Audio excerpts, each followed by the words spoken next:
እመኑኝ እኔም እንደናንተው ነበርኩ። ኢንትራንስ በቀረበ ቁጥር በጣም ጭንቀት ይጨምር ነበረ። እውነቴን ነው የምላችሁ። አጥንቼ ላላስታውስ እችላለሁ፣ ወይም ደግሞ ልረሳው እችላለሁ፣ ወይም ደግሞ ይሄ ሁሉ ሪቫይዝ አርጌ ላልጨርሰው እችላለሁ ብዬ በጣም እጨነቅ ነበር እና በዛሬው ቪዲዮ ደግሞ የተለያዩ እኔ የተጠቀምኳቸውን ካነበብኳቸው አይደለም ወይም ደግሞ ካያቸው ቪዲዮዎች አይደለም ራሴ ተግብሬ ውጤት ካገኘሁባቸው ነገሮች ዛሬ ሼር ላደርጋችሁ መጥቻለሁ።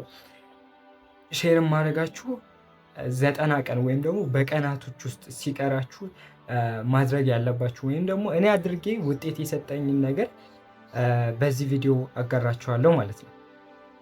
ለማታውቁኝ ኤርሚያስ እባላለሁ። የአስቱ የመጀመሪያ ዓመት የፕሪ ኢንጂነሪንግ ተማሪ ነኝ። እኔ 90 ቀን ወይም 100 ቀን ወይም ደግሞ በቀናቶች ሲቀረኝ ምንድን ያደረኩት ኮንፈርት የሚሰጠኝን ነገር በሙሉ ማስወገድ። እነዚህ 90 ቀናቶች ውስጥ ማድረግ ያለባችሁ ነገር በቃ ምቾት የሚሰጣችሁ በፊት የምታደርጉት ለምሳሌ ፊልም ማየት ሊሆን ይችላል፣ ወይም ደግሞ በቃ ደስ የሚያሰኛችሁን ነገር ለዛ ውጤት ማምጣት የምትፈልጉት ነገር ለሱ መተው ማለት ነው።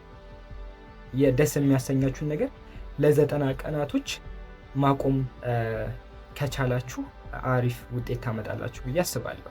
ምክንያቱም እኔ እንደዛ ስላረኩ ማለት ነው። እኔ ያረኩት ነገር ምንድነው?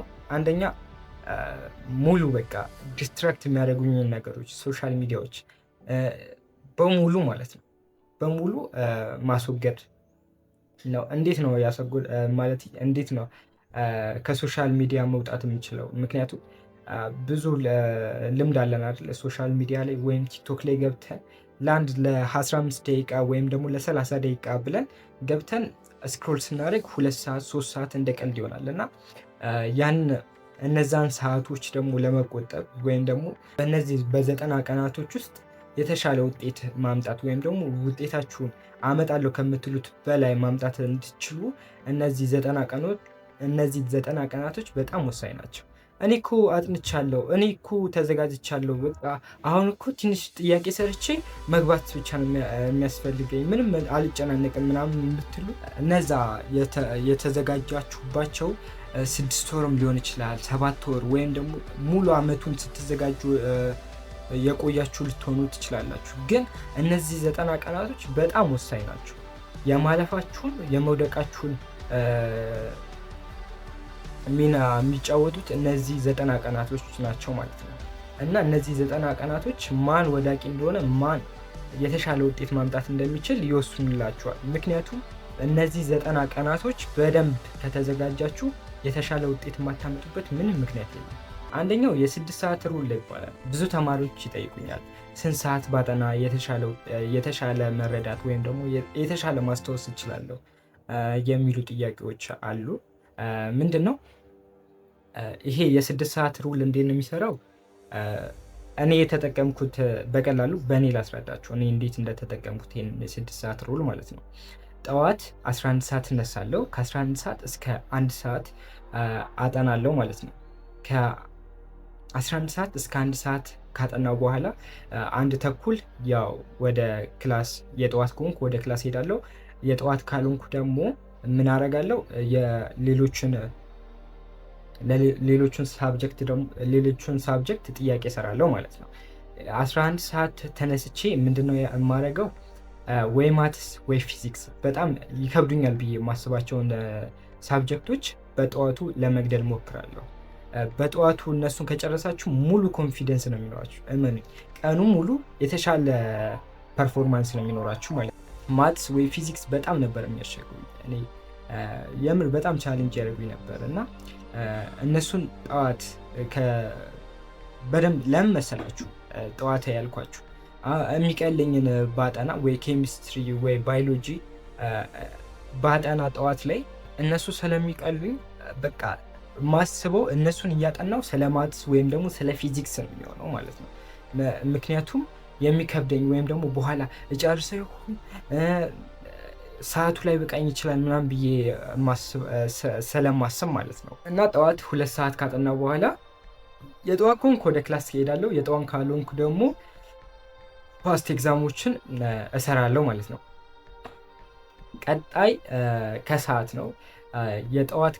የጠዋት ከሆንኩ ጠዋት ከ11 ሰዓት እስከ 1 ሰዓት አጠናው። ከዛን ወደ ክላሴ ወደ ትምህርት ቤት ሄድና እስከ 6 ሰዓት እንማራለን። ያው የመንግስት ትምህርት ቤት ስለተማርኩ ማለት የመንግስት ትምህርት ቤት ስለሆነ እኛ እስከ 6 ሰዓት ነው የምንማረው። ከዛን ከ6 ሰዓት በኋላ ስመለስ ምንድን ነው የማደርገው? ባዮሎጂን ወይ ኬሚስትሪ እንደዚህ የሚነበቡ ወይም ደግሞ የሚሸመደዱ ትምህርቶች ነው ከሰዓት እንትን የምለው ማለት ነው። ምክንያቱም በጣም ይደክመኛል፣ ተምሬ ነው የምመጣው እና ብዙ ኢነርጂ ሉዝ አድርጌ ነው ወደ ቤት የሚሄደው እና በዛ ኢነርጂ ደግሞ ማትስ ከፊዚክስ ጋር መታገል አልችልም እና ከሰዓት ወይ ባዮሎጂ ወይ ኬሚስትሪ አጠናለው ማለት ነው። ወይም እንግሊዝኛም ሊሆን ይችላል ከሰዓት እና አብዛኛው ደግሞ ከሰዓት ከጓደኞቻችሁ ጋር ሆናችሁ ብታጠኑ ሞር ይጠቅማችኋል። እውነቴን ነው የምላችሁ ከሰዓት ማለት ነው። 7 ሰዓት እስከ 9 ሰዓት አጠናና 30 ደቂቃ ናፕ ወስዳለሁ። ከዛን 9 ተኩል ላይ ተነስቼ ደግሞ ጥያቄዎችን እሰራለሁ። የባዮሎጂም ወይ የኬሚስትሪ ማለት ነው ጥያቄዎች እሰራለሁ። ከዛን እንደገና ናፕ እወስዳለሁ ማለት ነው። ናፕም ካልወሰዳችሁ ጀስት በቃ የሚያዝናናችሁን ነገር በቀረው ሰዓት ታደርጉና ልክ 12 ሰዓት ላይ ደግሞ ምን አደርጋለሁ መሰላችሁ? የተሰጠኝ የቤት ስራ ካለ ምናምን ለመጨረስ እሞክራለሁ። ከዛን ቀጥታ የፓስት ኤግዛሞች ወይም ሞዴል ኤግዛም ወይ ደግሞ ፓይለት ኤግዛም ፈልጌ ለመስራት እሞክራለሁ ማለት ነው። ቢያንስ የ5 ዓመት በአንድ ቀን ውስጥ ለመጨረስ ሞክሩ። ምክንያቱም አሁን ጊዜ ስለሌላችሁ ለምሳሌ ወይ ባዮሎጂ ወይም ደግሞ ማትስም ሊሆን ይችላል። ማትስ ዛሬ የ5 ዓመት እጨርሳለሁ ብዬ የ5 ዓመት ጥያቄ እጨርሳለሁ ብዬ ከገባው በቃ የ5 ዓመት እስከሚጨርስ ድረስ ማታ ላይ አልነሳም ማለት ነው። ለራት ብቻ ነው የምነሳው። ከዛ ጥያቄውን እስከሚጨርስ ድረስ የ5 ዓመቱን እስከሚያልቅ ድረስ ከዛ ከማጠናበት ቦታ መነሳት አይቻልም። በቃ ይሄ እንደ ህግ ነው ራሴ ላይ የተገበርኩት ማለት ነው። በዚህ 90 ቀናቶች ውስጥ በደንብ ከሰራችሁ የተሻለ ውጤት በደንብ ከምትጠብቁት በላይ የምታመጡበት ጊዜ ነው እና ራሳችሁን ብዙ አታስጨንቁ። እመኑኝ፣ ብዙ ጥያቄ ከሰራችሁ በቃ የተሻለ ውጤት ታመጣላችሁ። እመኑ።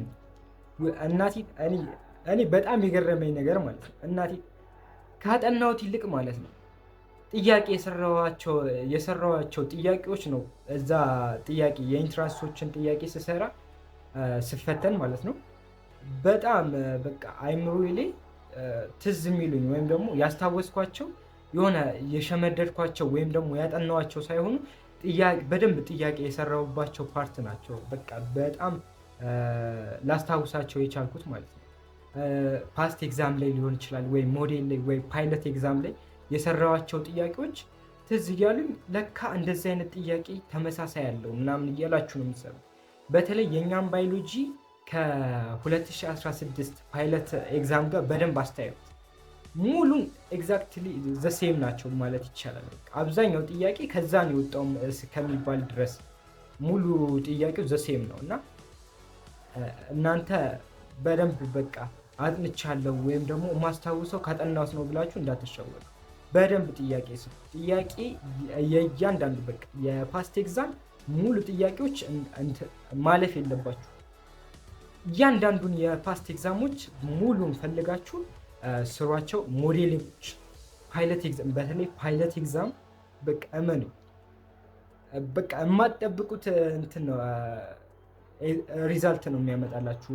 እዛ ገብታችሁ ትረዱኛላችሁ። ስትፈተኑት ነው የምትረዱኝ። እኔ ኢንትራንስ ኤግዛም ላይ ገብታችሁ ጥያቄውን ስታዩት ነው ለካ ተመሳሳይ ጥያቄ ነው የምትሉት እና በተረፈ ያው እንግዲህ መልካም ፈተና ብያለሁ።